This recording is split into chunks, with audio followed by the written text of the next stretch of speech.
had been thinking much about what Brother Jeyseelan was sharing 2 weeks back. 2 வாரத்துக்கு முன்பு brother ஜெயஸ்தாஸ் அவர்கள் பகிர்ந்து கொண்ட காரியத்தை குறித்து நான் யோசித்து பார்த்து கொண்டிருந்தேன். How Satan wants to intrude into our homes or into our church and destroy the unity among us and thus hinder the will of God. எப்படி சாத்தான் நம்முடைய வீட்டுக்குள்ளேயும் சகோதரர்கள் மத்தியிலும் குடும்பத்திலேயும் பிரவேசித்து நம்ம மத்தியில் இருக்கக்கூடிய ஒற்றுமையை அவன் சீர்குலைக்க பார்க்கிறான். For we all know the verse in 1 Peter chapter 5 verse 8. 1 பேதுரு 5ஆம் அதிகாரம் 8ஆம் வசனத்தில் உள்ள வசனம் நமக்கு தெரியும். Your adversary the devil prowls around like a roaring lion seeking someone to devour. 1 Peter chapter 5 verse 8. 1 பேதுரு 5ஆம் அதிகாரம் 8ஆம் வசனம். உங்கள் எதிராளியாகிய பிசாசானவன் கெர்ச்சிக்கிற சிங்கம் போல் எவனை விழுங்கலாமோ என்று வகை தேடி சுற்றித் திரிகிறான். He is constantly on the look home or for a brother or a sister in a church. அவன் தாக்குகிறவனாய் இருக்கிறான். We all know who can become vulnerable to the attacks of Satan. சாத்தானுடைய தாக்குதலுக்கு யாரெல்லாம் எளிதில் விழுந்து போக முடியும் என்பது நமக்கு தெரியும். People who are proud in their hearts. இருதயத்திலே பெருமையாக இருக்கக்கூடியவர்கள். From my own life I can tell you that these are people who think they are somebody. என்னுடைய சொந்த வாழ்க்கையிலிருந்து நான் சொல்ல முடியும், இவர்களெல்லாம் தான் ஒரு பொருட்டு என்று எண்ணக்கூடியவர்கள். People who look down on someone. மற்றவர்களை பார்த்து தரம் தாழ்த்து பார்க்கக்கூடியவர்கள். People who say, oh, I'm not like the other people. நான் மற்றவர்களை போல கிடையாது என்று சொல்லக்கூடியவர்கள். We read that in Luke 18:11. லூக்கா 18ஆம் அதிகாரம் 11ஆம் வசனத்திலே பார்க்கிறோம். It's a very familiar passage where the prayer of the Pharisee and the publican, the tax collector. நமக்கு அனைவருக்கும் தெரிந்த ஒரு பகுதி, பரிசேயன் ஆயக்காரனுடைய ஓமை. And he says, this is his words, you know, he says, God, I thank you that I am not like the other people. அந்த பரிசேயன் இப்படி சொல்கிறான், ஆண்டவரே நான் தேவனே நான் உமக்கு நன்றி செலுத்துகிறேன், நான் மற்றவர்களைப் போல நான் இல்லை. I am not like this swindlers, unjust, adulterous, or even like this tax collector. அந்த நான் பரிகாரர், அநியாக்காரர், விபச்சாரக்காரர் ஆகிய இந்த மனுஷரை போல நான் கிடையாது, நான் ஆயக்காரனை போலவும் நான் இல்லை என்று சொல்கிறான். Oh, 11ஆம் வசனம். Or the vulnerable people, or those who exalt themselves like the Pharisee. In the next verse, in 18:12, we read, I fast twice a week, I pay tithes of all that I get. சாத்தானுடைய தாக்குதலுக்கு ஏற்றவர்களாக இருக்கக்கூடிய நபர்கள் இந்த ஆயக்காரனை போல நான் 2 தரம் உபவாசிக்கிறேன், நான் தசமம் செலுத்துகிறேன் என்று சொல்லக்கூடியவர்கள், சொல்லக்கூடிய பரிசேயனை போல. And Satan is looking for people with such attitudes to destroy their families or to destroy the church. அப்படிப்பட்ட மனப்பான்மையுடையவர்களை தான் சாத்தான் நோக்கி பார்த்து கொண்டிருக்கிறான், சபையை உடைக்கும்படிக்கு, குடும்பத்தை உடைக்கும்படிக்கு. So as we are approaching the end of the year 2024, இந்த 2024ஆம் ஆண்டை நாம் முடிக்கக்கூடிய இந்த தருவாயிலே, let us judge ourselves to see if we have any such attitudes in us. நாம் நம்மை ஆராய்ந்து இப்படிப்பட்ட ஏதாவது ஒரு மனப்பான்மை நம்மிடத்தில் இருக்கிறதா என்று நாம் பார்ப்போம். Let us cleanse ourselves, brothers and sisters, before we enter into 2025. நம்மை நியாயந்திருத்து பார்த்து சுத்திகரித்துக் கொண்டு நாம் 2025ஆம் ஆண்டுக்குள்ளே நாம் பிரவேசிப்போம். On the other hand, Satan can never dare to come near people who are humble in heart. அதற்கு மாறாக இருதயத்தில் தாழ்மையாக இருக்கக்கூடியவர்களை சாத்தான் ஒருபோதும் அவர்களுடைய வாழ்க்கையில் பிரவேசிக்க முடியாது. Because God is backing them up and he is strongly supporting in the spiritual warfare. ஏனென்றால் ஆவிக்குரிய அந்த போர்க்களத்திலே தேவன் அவர்களுக்கு பக்கபலகமாக இருந்து அவர்களை தாங்குகிறார். That is why Peter says in 1 Peter chapter 5 verse 5, ஆகவேதான் 1 பேதுரு 5ஆம் அதிகாரம் 5ஆம் வசனத்திலே பேதுரு இப்படி சொல்கிறார். He says, all of you clothe yourselves with humility toward one another. நீங்கள் எல்லோரும் ஒருவருக்கொருவர் மனத்தாழ்மையை அணிந்து கொள்ளுங்கள் என்று சொல்கிறார். All of you clothe yourselves with humility toward one another. நீங்கள் எல்லோரும் ஒருவருக்கொருவர் மனத்தாழ்மையை அணிந்து கொள்ளுங்கள். We all know that humility has nothing to do with the way we look.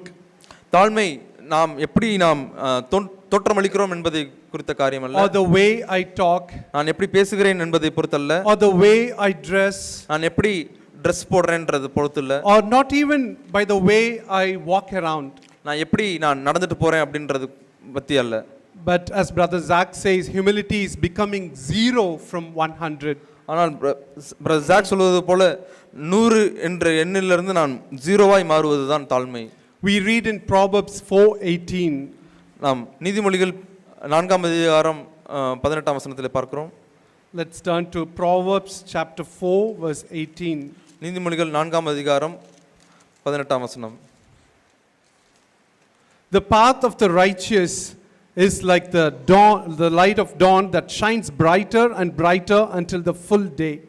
நீதிமான்களுடைய பாதை நடுப்பகல் வரைக்கும் அதிகமாய் பிரகாசிக்கிற சூரிய பிரகாசம் போல் இருக்கும். This means that the pride in us, the darkness is going away. இதனுடைய அர்த்தம் என்னவென்றால் என்னிடத்திலே இருக்கக்கூடிய இருள், அந்த பெருமை, அது கொஞ்சம் கொஞ்சமாக மறைந்து கொண்டிருக்கிறது. And brighter means we become less each day and eventually we become zeros. அதிகமாய் பிரகாசம் என்றால் நான் ஜீரோவாக நாம் குறைந்து போய் நாம் கடைசியிலே நாம் பூஜ்ஜியமாக மாறுகிறோம். 1 Peter 5:8 if you continue to read. 1 பேதுரு 5ஆம் அதிகாரம் 8ஆம் வசனத்திலே நாம் தொடர்ந்து வாசிப்போமானால் it says in the Message Bible, I like it how it says in the Message Bible, it says the devil is poised to pounce and would like nothing better than to catch you napping. சாத்தான் உங்கள் மேல் பாய்வதற்கு அவன் நோக்கமாய் இருக்கிறான். And would like nothing better than to catch you napping. நீங்கள் எப்பொழுது அசதிப்படுகிறீர்களோ அந்த நேரத்தை தான் அவன் பார்த்து கொண்டிருக்கிறான். Satan wants to catch us napping, dear brothers and sisters. பிரியமான சகோதர சகோதரிகளே, சாத்தான் நாம் அசதியாய் போகிற அந்த நொடிக்காக அவன் காத்திருக்கிறான். Napping is to not be clothed in humility. நாம் அப்படி அசதியாய் போகிற நிலை என்பது நாம் தாழ்மையாய் இல்லாத ஒரு நிலையை குறிக்கிறது. தாழ்மையை உடுத்திக்கொள்ளாது. தாழ்மையை to be clothed in humility. தாழ்மையை தரித்துக் கொள்ளாத ஒரு நிலையை குறிக்கிறது. Or குறிக்கிறது. in other words, to be found naked. நான் நிர்வாணமாய் இருக்கிறதை குறிக்கிறது. When we are proud in our thoughts or attitudes, we are actually naked before God. நாம் நம்முடைய மனப்பான்மையிலேயோ நம்முடைய சிந்தையிலேயோ நான் பெருமையாக இருப்பது தேவனுக்கு முன்பதாக நிர்வாணமாய் இருப்பதற்கு சமம். And thus you and I become an easy target for Satan. அப்படியாக நானும் நீங்களும் சாத்தானுக்கு எளிதான ஒரு டார்கெட் ஆகி மாறி விடுகிறோம். And so let us dear brothers and sisters, let us long to become zeros in our own eyes. ஆகவே பிரியமான சகோதர சகோதரிகளே, நாம் சொந்த பார்வையில் நாம் ஜீரோவாக மாறுவதற்கு நாம் வாஞ்சிப்போம். And let us always long to put on this, clothe ourselves with humility.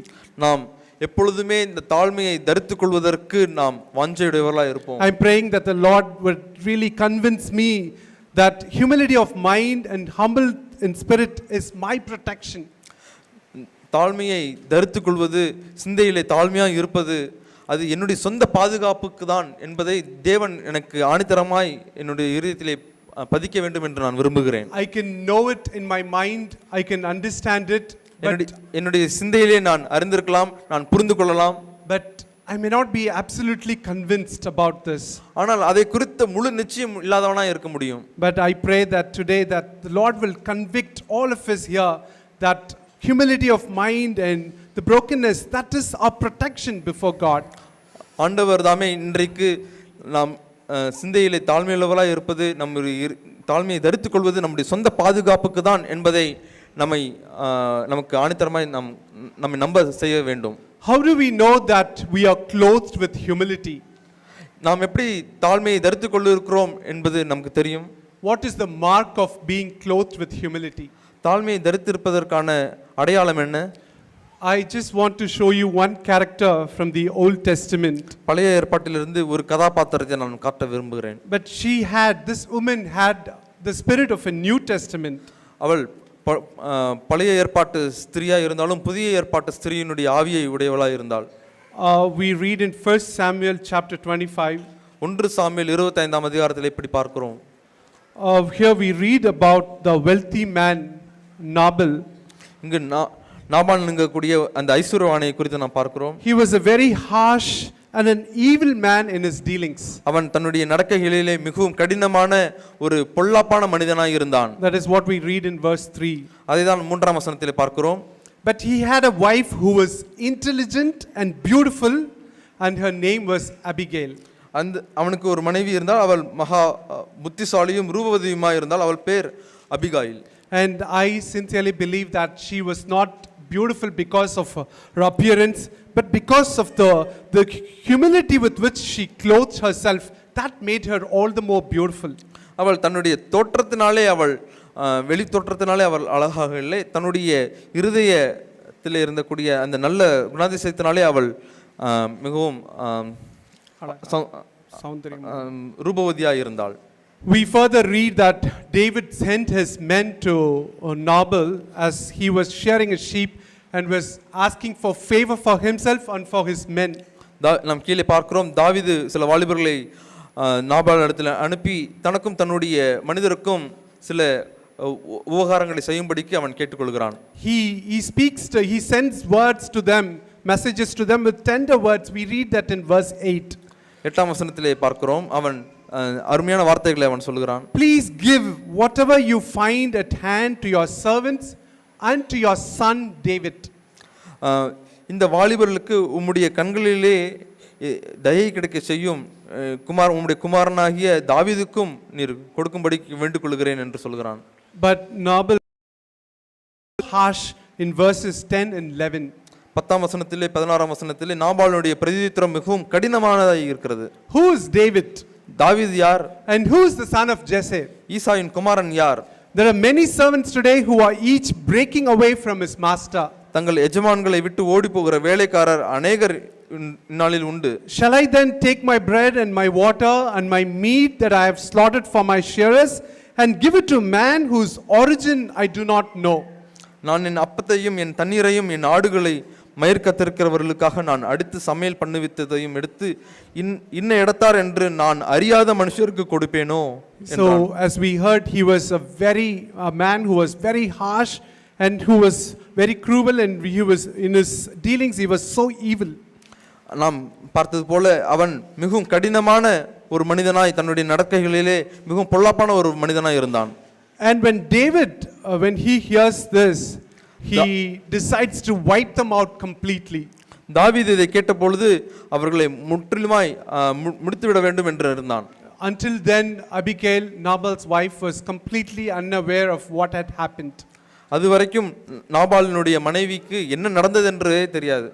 And then now she learns the incidents through the servants, and then she takes the whole thing in her hands and leaves to meet David now. இப்பொழுது அந்த சங்கதி எல்லாத்தையும் Abigail இப்பொழுது கேட்டு இந்த காரியத்தை தன்னுடைய கரத்தில் எடுத்துக்கொண்டு தாவீதை சந்திக்கும்படிக்கு அவள் போகிறாள். In verse 18 we read about the list of gifts that she takes in order to go and meet David and to pacify him. 18ஆம் வசனத்திலே அவள் அநேக காரியங்களை எடுத்துக்கொண்டு தாவீதை சமாதானப்படுத்துவதற்காக எடுத்துக்கொண்டு செல்கிறதை பார்க்கிறோம். And when she meets David, தாவீதை அவள் பார்க்கும் பொழுது, I want you to see the way she exhibits her nature. தன்னுடைய சுபாவத்தை எப்படி அவள் காட்டுகிறாள் என்பதை பார்க்க வேண்டும் என்று விரும்புகிறேன். Verse 23, 23ஆம் வசனம் of 1 Samuel chapter 25 verse 23. 1 Samuel 25ஆம் அதிகாரம் 23ஆம் வசனம். She hurried, அபிகாயில் தீவிரிக்கிறாள், and dismounted from her donkey, Abigail தீவிரித்து கழுதையை விட்டு இறங்குகிறாள், and fell on her face before David, தாவீதுக்கு நேராக தரையில் முகங்குப்புற விழுகிறாள், and bowed herself to the ground. அவள் பணிந்து கொள்கிறாள். And she decided to do this for no fault of hers. இதை தன்னுடைய எந்த ஒரு தவறு நிமித்தமாகவும் அவள் செய்யவில்லை. So I was just thinking, when we find such problems or confusions in our homes or in the church, will we be able to be like Abigail? நாம் நம்முடைய சொந்த குடும்பத்திலோ அல்லது சபையிலோ இப்படிப்பட்ட ஒரு சில பிரச்சனைகளை சந்திக்கும் பொழுது நாம் அபிகாயிலை போல நாம் இருக்க முடியுமா? Will we be able to hurry to dismount from the position of being right and fall on our faces before God. நான் சரிதான் என்கிற அந்த ஸ்தானத்திலிருந்து கீழே இறங்கி சாஷ்டாங்கமாய் தேவனுக்கு முன்பதாக நாம் கீழே விழ முடியுமா? Will we be able to bow ourselves to the ground and cry out to him? நாம் சாஷ்டாங்கமாய் கீழே விழுந்து ஆண்டவருக்கு முன்பாக நாம் கதற முடியுமா? And look at her words in verse 24. 24ஆம் வசனத்தை பாருங்கள்.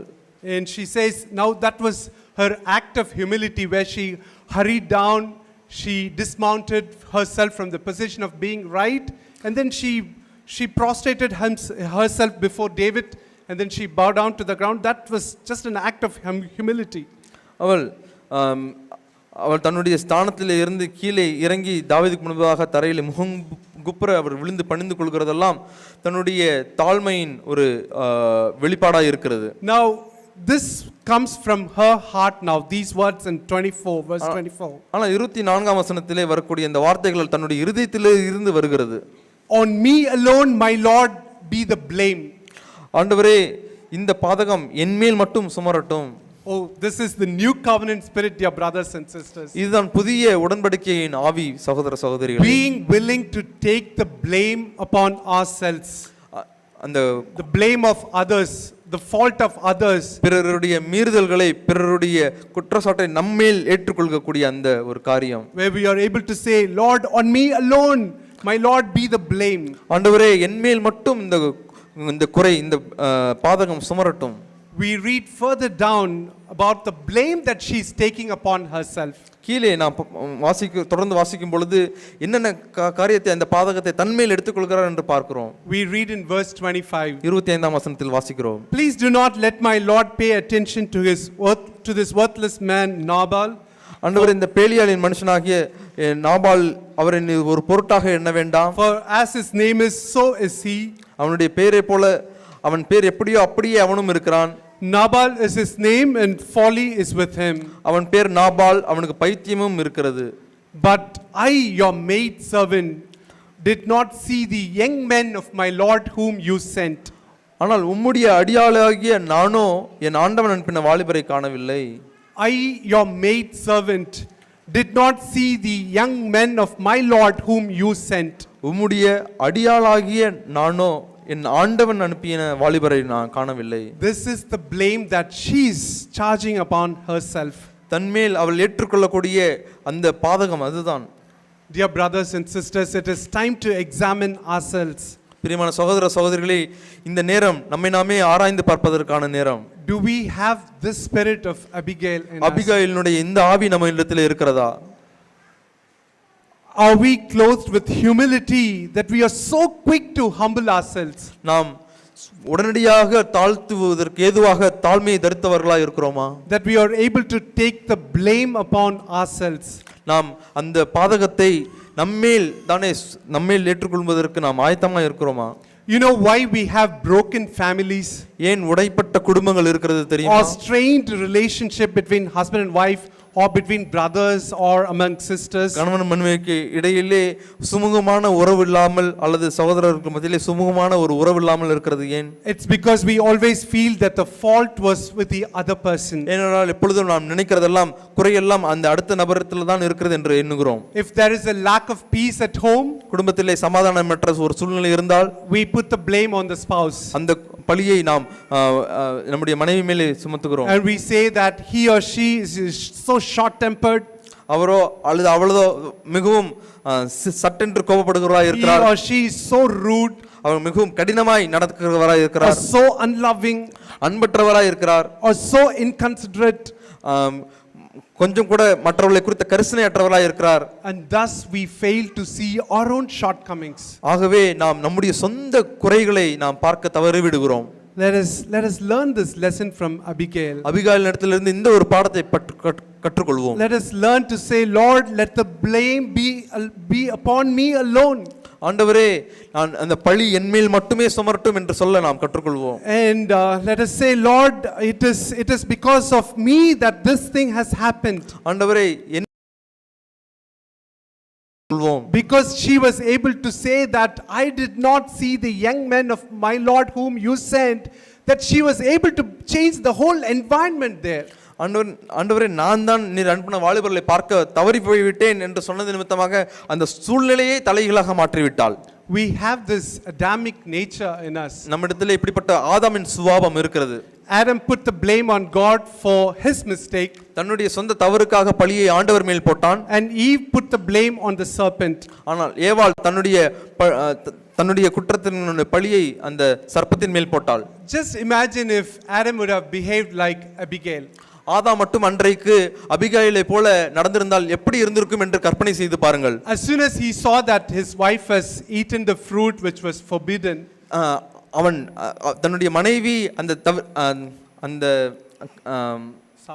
விளக்கப்பட்ட அந்த கனியை அவள் புசித்ததை அவன் பார்த்த மாத்திரத்திலே, if he would have hurried and humbled himself before the Lord, ஆண்டவரிடத்திலே மட்டும் அவன் ஓடி போய் சென்று தன்னை தாழ்த்தி இருந்தால், and if he had taken the blame upon himself, அந்த பழியை தன்மேல் அவன் ஏற்றுக்கொண்டிருந்தால், and if he had said like this, Lord, it was my fault, ஆண்டவரே என்னுடைய தவறுதான் என்று அவன் சொல்லியிருந்தால், I was so taken up with the unimportant things in this garden, ஆண்டவரே இந்த தோட்டத்திலே முக்கியமற்ற अनेक காரியங்களிலே நான் மூழ்கி போய் விட்டேன், that I left my wife all alone to face the serpent. நான் அந்த சர்ப்பத்தை தனியாக சந்திக்கும்படிக்கு என் மனைவியை நான் விட்டு விட்டேன். If he had this attitude, then I believe the whole story would have been very different. அப்படிப்பட்ட மனப்பான்மையை ஆதாம் உடையவனாய் இருந்திருந்தால் அந்த கதையே முற்றிலுமாய் மாறி இருந்திருக்கும். Brothers and sisters, our life in 2025 can become glorious if only we would decide to clothe ourselves with humility. பிரியமான சகோதர சகோதரிகளே, இந்த வரக்கூடிய 2025ஆம் ஆண்டு மிகவும் மகிமை நிறைந்த ஆண்டாக மாறும். எப்பொழுது என்றால் நாம் மட்டும் தாழ்மையை தரித்தவர்களாக இருப்போமானால். And I see this, that Abigail, more than what we see in Abigail, I see a perfect example in the life of Jesus Christ. அபிகேலினுடைய வாழ்க்கையிலே பார்ப்பதை காட்டிலும் ஆண்டவராக இயேசு கிறிஸ்துவினுடைய வாழ்க்கையிலே பூர்ணமாக இந்த மாதிரி நம்ம பார்க்கிறேன். And I see Jesus to be my perfect example in this area of taking the blame upon myself. இயேசுவை தான் அந்த பழியை என் மீது நான் ஏற்றுக்கொள்ளக்கூடிய அந்த காரியத்திலே பூர்ணமான ஒரு மாதிரியாக பார்க்கிறேன்.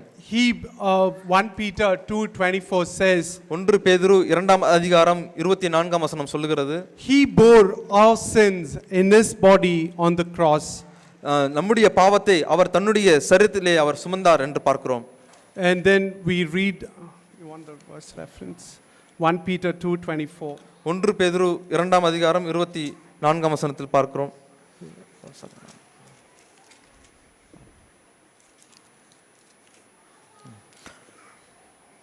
2:24. நாம் அவர்தாமே தமது சரீரத்தில் நம்முடைய பாவங்களை சிலுவையின் மேல் சுமந்தார் என்று பார்க்கிறோம். 2 Corinthians chapter 5 verse 21 we read like this. 2 கொரிந்தியர் 5ஆம் அதிகாரம் 21ஆம் வசனத்தில் இப்படி வாசிக்கிறோம். He made him who knew no sin to be sin on our behalf, so that we might become the righteousness of God in him. நாம் அவருக்குள் தேவனுடைய நீதியாகும்படிக்கு பாவம் அறியாத அவரை நமக்காக பாவமாக்கினார். And in Galatians chapter 3 verse 13 we read like this. கலாத்தியர் 3ஆம் அதிகாரம் 13ஆம் வசனத்தில் இப்படி வாசிக்கிறோம். Christ redeemed us from the curse of the law, having become a curse for us. கிறிஸ்து நமக்காக சாபமாகி நியாயப்பிரமாணத்தின் சாபத்திற்கு நம்மை நீங்களாக்கி மீட்டு கொண்டார். In order to save me, Jesus Christ became sin and he became a curse. என்னை ரட்சிப்பதற்காக இயேசு கிறிஸ்து அவர் பாவமாகி அவர் சாபமானார். He bore all my sins on his body. தன்னுடைய சரீரத்தில் என்னுடைய பாவங்கள் எல்லாவற்றையும் அவர் ஏற்றுக்கொண்டார். He took our place on the cross, dear brothers and sisters. சிலுவையிலே நம்முடைய ஸ்தானத்தை அவர் ஏற்றுக்கொண்டார். சகோதர சகோதரிகளே, dear brothers and sisters, are we willing to have such a strong desire for this spirit of Jesus? பிரியமான சகோதர சகோதரிகளே, நாம் இயேசுவினுடைய இந்த ஆவியை உடையவர்களாக இருப்பதற்காக நாம் அப்படிப்பட்ட தீராத வாஞ்சை உடையவர்களாக இருக்கிறோமா? And see, compared to Abigail, I see the spirit of Jesus Christ was way better. அபிகாயிலை நாம் இயேசுவோடு ஒப்பிட்டு பார்க்கும் பொழுது இயேசுவினுடைய ஆவி மிகவும் மேன்மையானதாக இருந்தது. And because we see that Abigail, he lets her husband down in front of David. He's a worthless man. As his name is, so is he. We see that he puts him down so bad. Abigail தன்னுடைய கணவனை குறித்து சொல்லும் பொழுது அவருடைய பேரை போல அவர் ஒரு பைத்தியக்காரன் என்று மிகவும் மோசமாய் தன்னுடைய கணவனை அவர் நடத்திவிட்டாள். But when Jesus Christ, when he took my sins, ஆனால் இயேசு கிறிஸ்துவோ என்னுடைய பாவத்தை அவர் மேல் தான் ஏற்றுக்கொண்ட போது, the way he forgave me, அவர் என்னை மன்னித்த விதம் எப்படி இருக்கிறது என்றால், every time when we go to him, the way he forgives us, ஒவ்வொரு முறையும் நான் அவரிடத்தில் போகும்பொழுது அவர் எப்படி மன்னிக்கிறார் தெரியுமா? we read that is every morning his grace is new. நாம் வாசிக்கிறோம் ஒவ்வொரு நாளும் அவருடைய இரக்கங்கள் புதியவைகளாய் இருக்கிறது. That means every time we go to him, he forgives us as if he's forgiving us for the first time. நாம் அவரிடத்தில் போகக்கூடிய ஒவ்வொரு முறையும் அவர் நம்மை மன்னிப்பது முதல் முறையாக நம்மை மன்னிப்பது போல் மன்னிக்கிறார். Beloved brothers and sisters, I want to have this spirit of Christ in me. பிரியமான சகோதர சகோதரிகளே, இப்படிப்பட்ட கிறிஸ்துவினுடைய ஆவியுடையவனாய் நான் இருக்க விரும்புகிறேன். Only when we humble ourselves, as it says in 2 Corinthians chapter 9 verse 8. 2 கொரிந்தியர் 9ஆம் அதிகாரம் 8ஆம் வசனத்திலே பார்க்கிறது போல அப்படிப்பட்டவர்களாய் நாம் இருக்கும்போது மட்டும்தான் we know that when we humble ourselves, God gives us his immense grace. நாம் நம்மை தாழ்த்தும் பொழுது ஆண்டவர் தம்முடைய அளவில்லாத கிருபையை தருகிறார் என்று பார்க்கிறோம். And only when we humble ourselves, we read this verse in 2 Corinthians 9:8 becomes so true in me and in us. 2 கொரிந்தியர் 9ஆம் அதிகாரம் 8ஆம் வசனம் அது மிகவும் உண்மையாய் நம்முடைய வாழ்க்கையில மாறிவிடும். It says in English, this is how it starts, that God is able to make all grace abound to us. தேவன் நம்மிடத்திலே சகல கிருபையும் பெருக அவர் செய்ய வல்லவராய் இருக்கிறார். Why is he wanting to give us his grace? ஏன் தம்முடைய கிருபையை நமக்கு தர விரும்புகிறார்? So that we will always have all sufficiency in everything. ஏனென்றால் நாம் எல்லா காரியங்களிலும் முழு நிறைவுடையவர்களாய் நாம் இருக்கும்படிக்கு, and we will have abundance for every good deed. ஒவ்வொரு சகலவித நற்கிரியைக்கும் நாம் சம்பூர்ணவர்களாய் இருக்கும்படிக்கு. And so I sincerely pray that I would learn to find situations where I will learn to humble myself under the mighty hand of God. எப்படிப்பட்ட சூழ்நிலைகளெல்லாம் நான் என்னை தாழ்த்தி ஆண்டவருடைய பலத்த கரத்திற்குள் நான் அடங்கி இருக்க முடியும் என்று நான் பார்க்க விரும்புகிறேன். See, it does not mean that when I say that I have to take up the blame, it does not mean that I have to put things under the carpet and act as if nothing has happened and just say, oh, I am the reason for all these things. நான் பழியை நம்ம மீது ஏற்றுக்கொள்ள வேண்டும் என்று நான் சொல்லும் பொழுது ஏதோ காரியங்கள் எல்லாவற்றையும் மேஜை கடியிலே தள்ளிவிட்டு ஒன்றுமே நடக்காதது போல நான் எல்லாத்துக்கும் நான் தான் காரணம் என்று சொல்வதல்ல.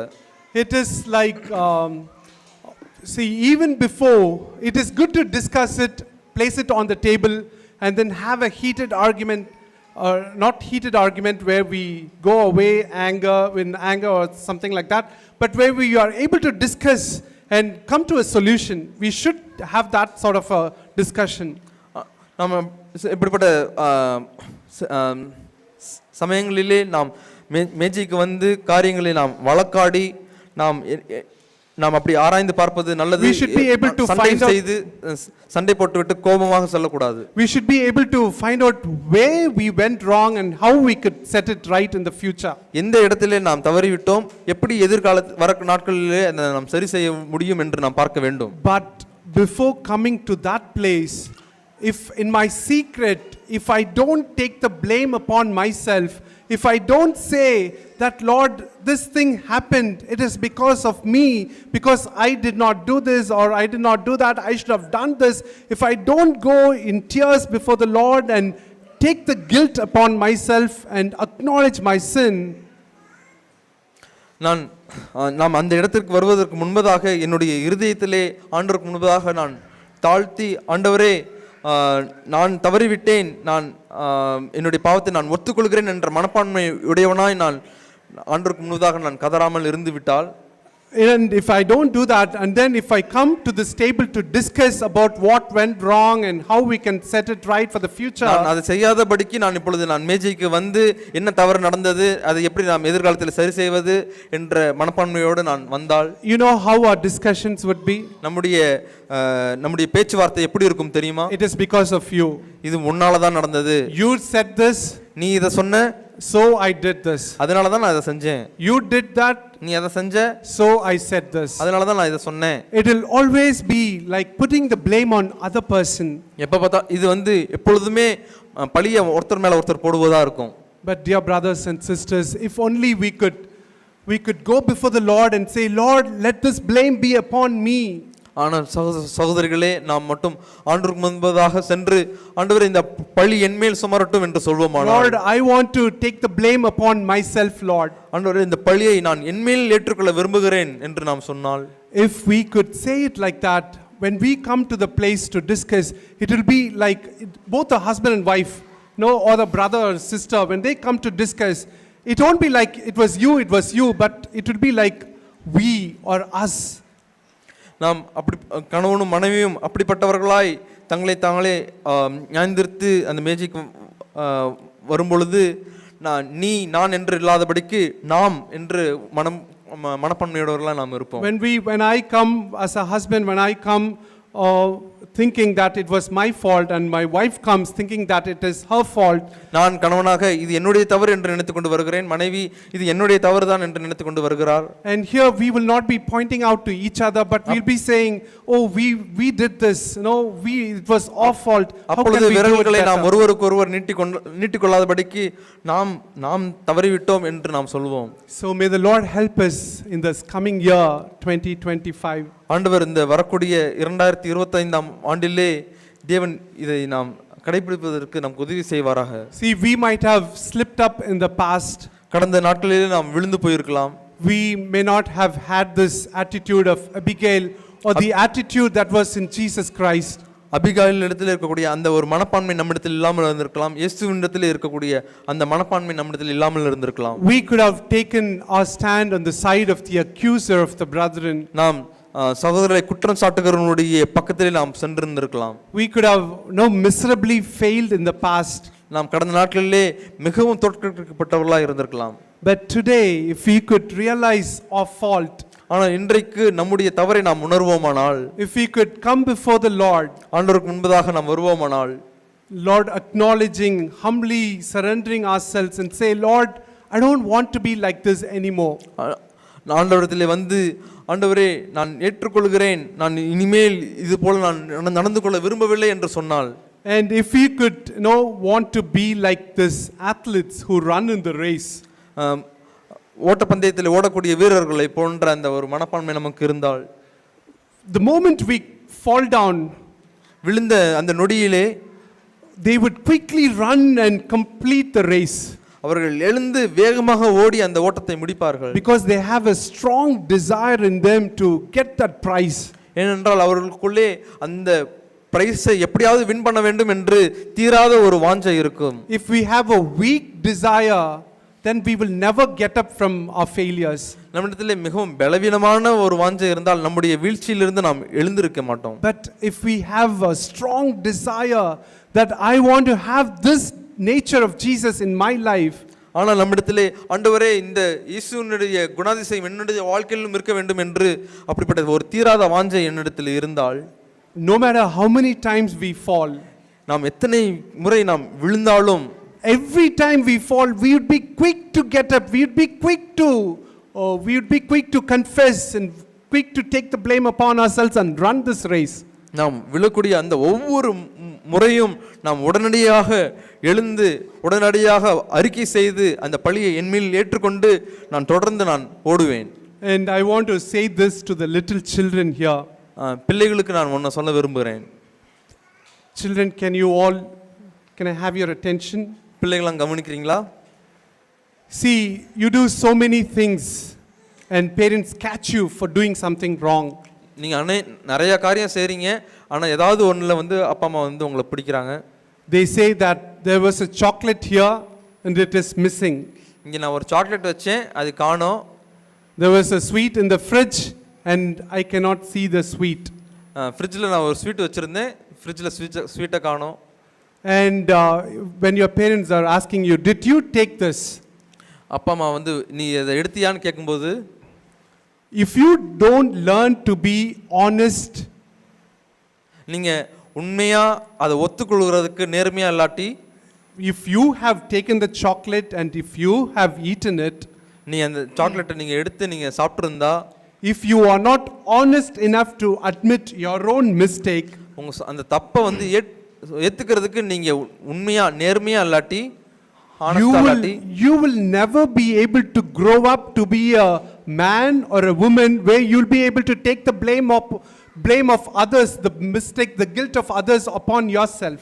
நீங்கள் வளர்ந்து பெரியவர்களா மாறும்போது மற்றவர்களுடைய தப்பை நீங்கள் பழியை நீங்கள் உங்கள் மேலே ஏற்றுக்கொள்றதுக்கு நீங்கள் பழக முடியாது. Tomorrow growing up you will be playing with, you might be playing in a home and you might break a glass window or a door, something. நீங்கள் வளரும்போது நீங்கள் விளையாண்டுட்டு வீட்டில் ஏதோ கிளாஸ் விண்டோ டோர் ஏதாவது உடைச்சிடுறீங்க. As a group you may be playing, நீங்கள் குரூப்பாக விளையாண்டுட்டு இருக்கலாம். and then one of them breaks the door. அதில் ஒருத்தர் வந்து அந்த டோரை உடைச்சிடுறாரு. Now someone comes and asks you, அப்போ யாரோ வந்து உங்கள்கிட்ட கேட்குறாங்க, who broke this? யார் அதை உடைச்சது? You will never be able to take the blame upon yourself if you are not honest in acknowledging your own mistakes. உங்க சொந்த தப்பை வந்து நீங்கள் ஏற்றுக்கொள்றதுக்கு நீங்கள் உண்மையாக இல்லாமல் போயிட்டீங்கன்னா பழியை நீங்கள் ஏற்றுக்கொள்ள முடியாது.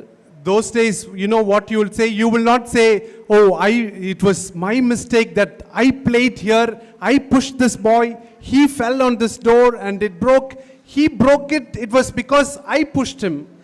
நீங்கள் என்ன சொல்லுவீங்கன்னா, நான் இவனை மட்டும் தான் தள்ளி விட்டேன், இவன் போய் அந்த கண்ணாடியில் அந்த கதவுல விழுந்து கதவு உடஞ்சிருச்சு. And you will never be able to take the blame upon yourself and say it was because of me that this door was broken, because I pushed him. It was I who pushed him, but he fell on the door. இல்லை, நான் தான் வந்து அவனை தள்ளி விட்டதுனால அவன் போய் அந்த டோரில் விழுந்து அந்த டோர் உடஞ்சிருச்சு அப்படின்னு ஏற்றுக்கொள்றதுக்கு நீங்கள் ஹானஸ்டாக இல்லாமல் இருப்பீங்க. So children, learn to be honest when you are young. நீங்கள் சின்ன பிள்ளைங்களா இருக்கும் பொழுதே நீங்கள் ஹானஸ்டாக இருக்கிற கற்றுக்கொள்ளுங்க.